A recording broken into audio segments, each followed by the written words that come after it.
Ladies and gentlemen, welcome to Advice with Mike. I'm your host, comedian Mike Murphy. Now, if you're new to the channel, please do me a favor and hit that subscribe button. This is the show where you guys send in your messiest, toxic, most out-of-pocket predicaments, and I attempt to break them down, giving my honest and unbiased feedback. Now, listen, I'm a comedian, not a therapist, so ain't no guarantee I'll be able to help fix your life, but I can provide laughter along the way and call it like I see it. So without any further ado, let's get into the episode. I was creeping with a married woman and I found out her husband's an MMA fighter. Mike, I'm in some serious trouble. Nah, you better call 911, not Mike Murphy. And I don't even know how I got here.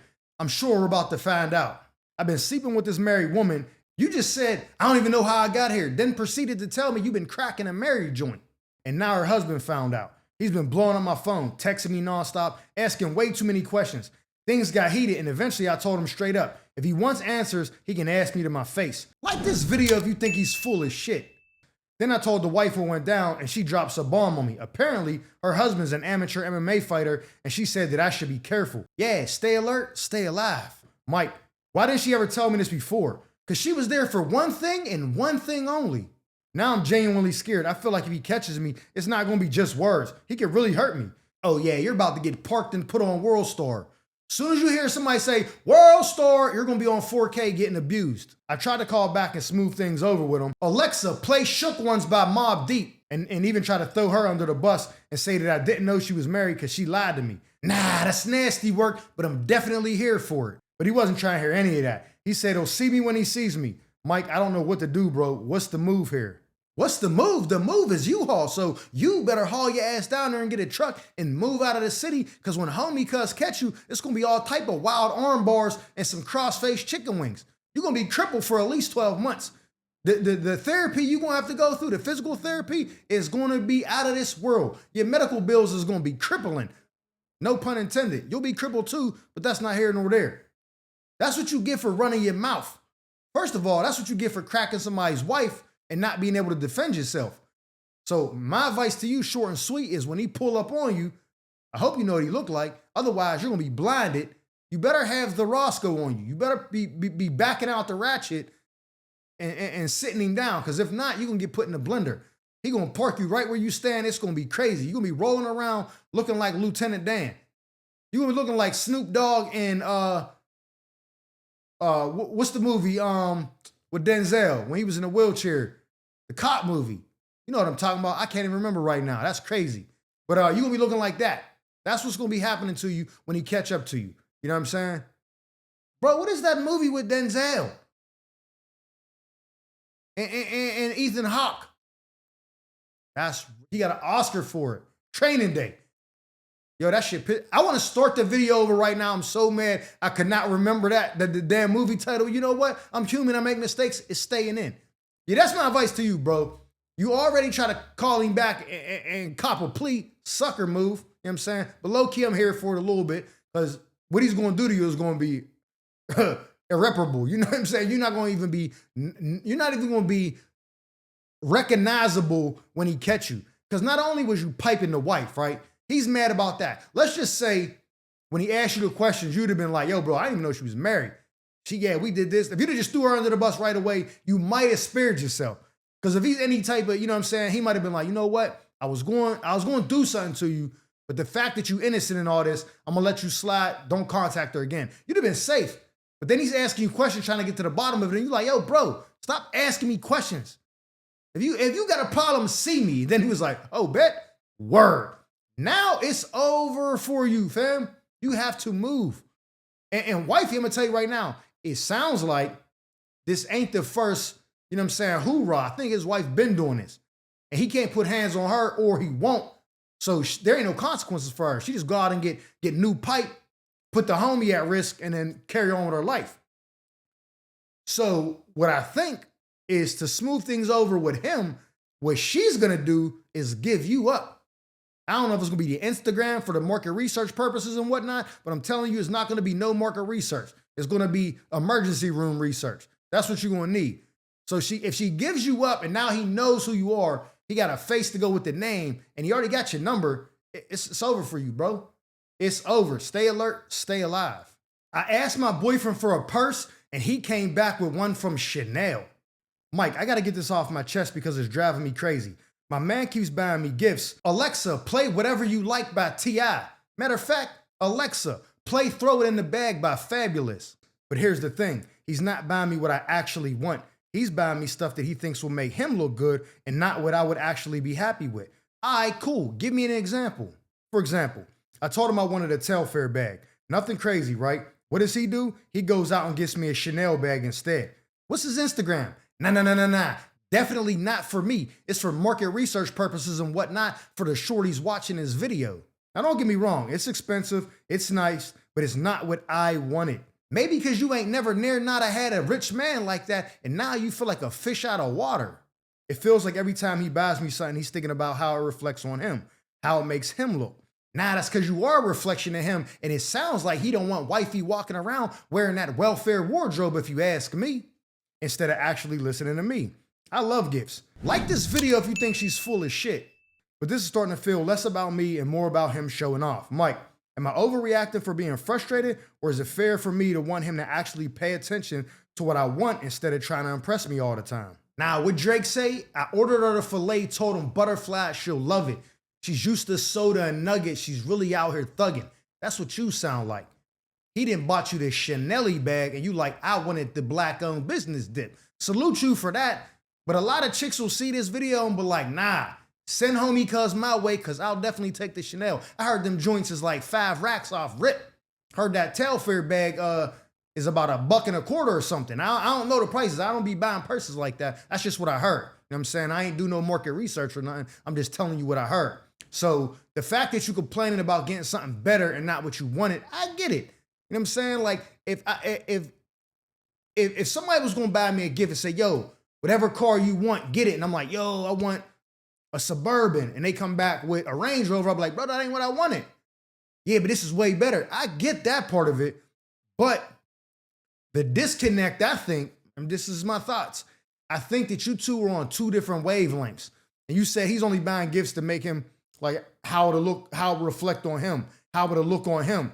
Yeah, because maybe you're a reflection of him. So let's just say that you wifey and whatever settings he be in, dinners, premieres, whatever events he be at, you with him, and the people that are looking at him is like, why his girl got that cheap bag, or that, what kind of bag is that? You know what I'm saying? And now he looking like his bread ain't right. Maybe that's why he's like, nah. If you're gonna be with me, you gotta have this stuff that's in my world. You know what I'm saying? You get invited to you know what I'm saying, the Bad Boys 4 premiere because he was, you know what I'm saying, had something to do with it, and you show up in the camera, he like, nah. Park that around the bend. I'm a, you know what I mean? Like, it's just maybe the fact that the settings he's in, the things he's buying you is appropriate, and you're not used to that. I don't know if he's rich or sounds very well off to buy you a Chanel bag when you ask for something way less.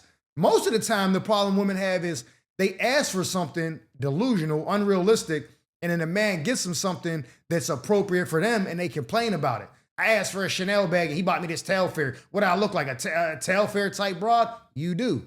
Actually, you look like a Michael Kors type broad. Actually, if we're being real, you look like a bag from TJ Maxx or Marshalls type broad. You lucky you got that.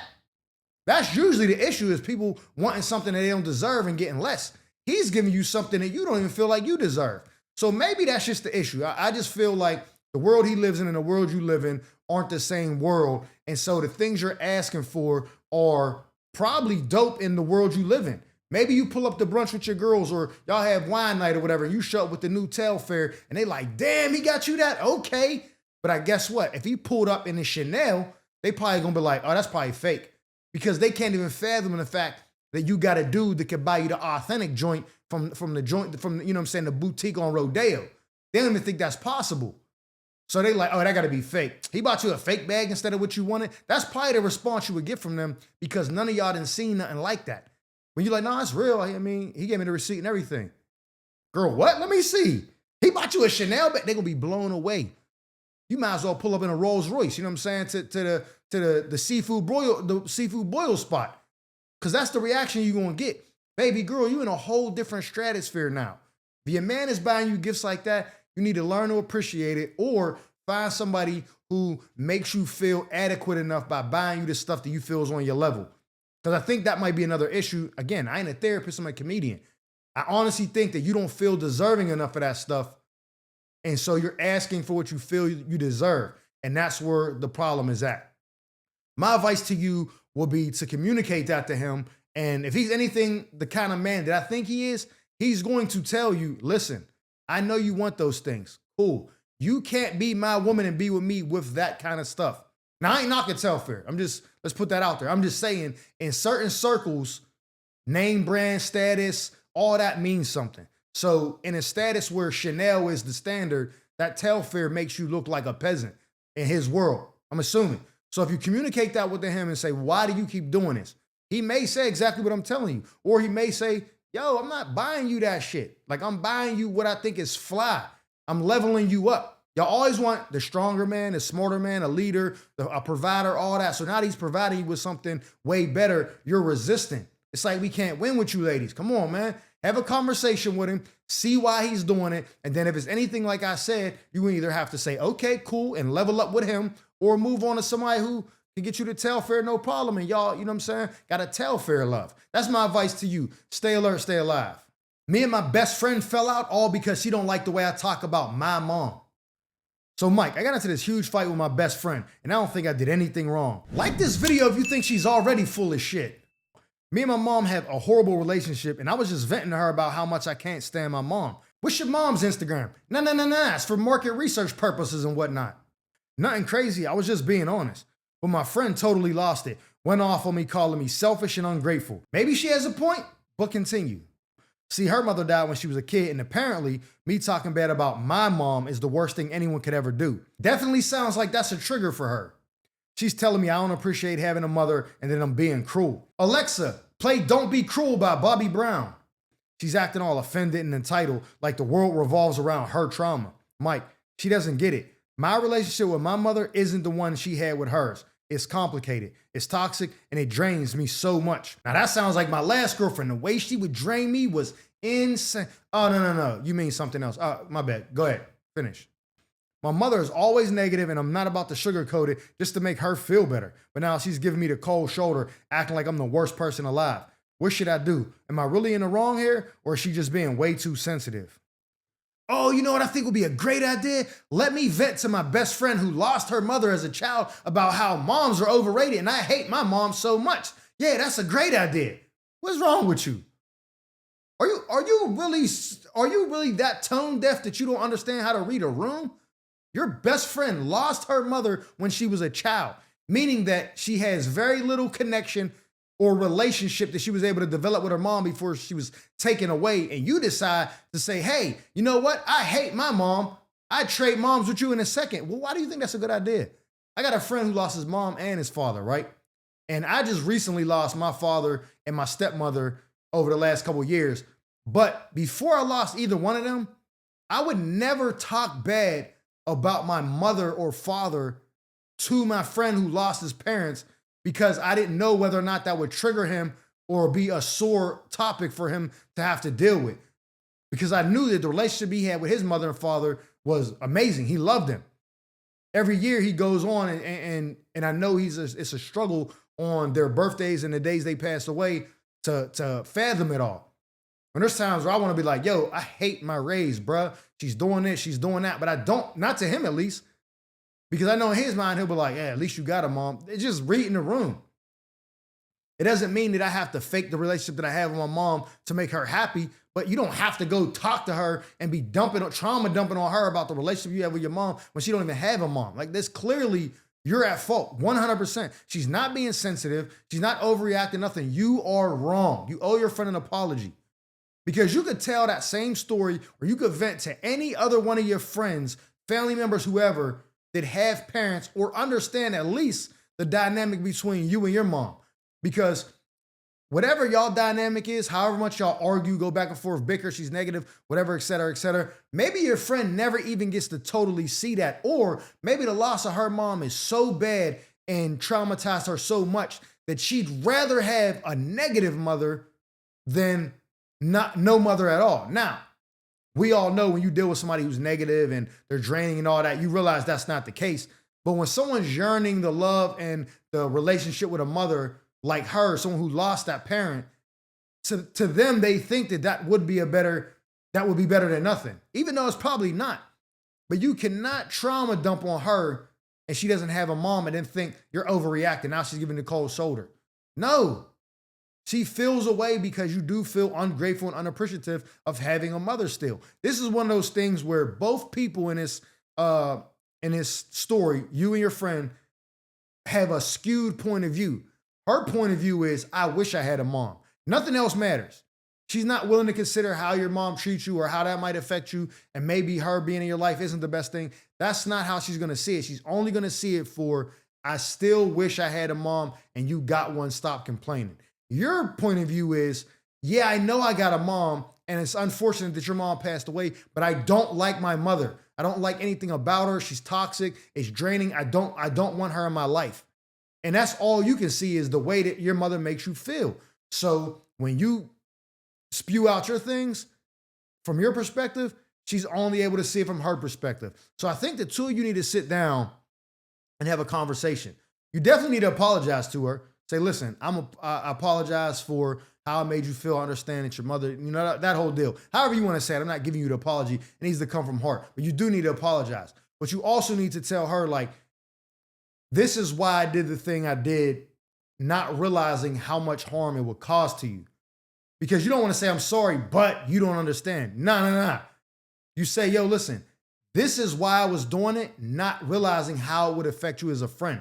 So yes, my problems with my mother don't need to be dumped onto you, especially being that you lack a relationship with your mother that you wish you had had. Sorry, I stumbled on my words.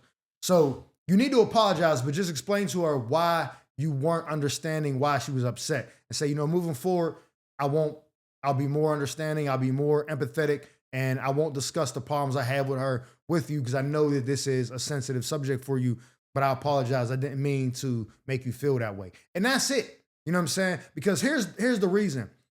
That is an apology without it being like I'm sorry, but, because no one wants to I'm sorry, but if you explain why, hey, listen, I was telling you X, Y, and Z because I was looking at it from this view, and that's not right. Because there's other perspectives out there, and I never considered yours. So I apologize for that. I won't do it again. But even with that, it's not an apology, but it also allows her to maybe think about your perspective and not only hers.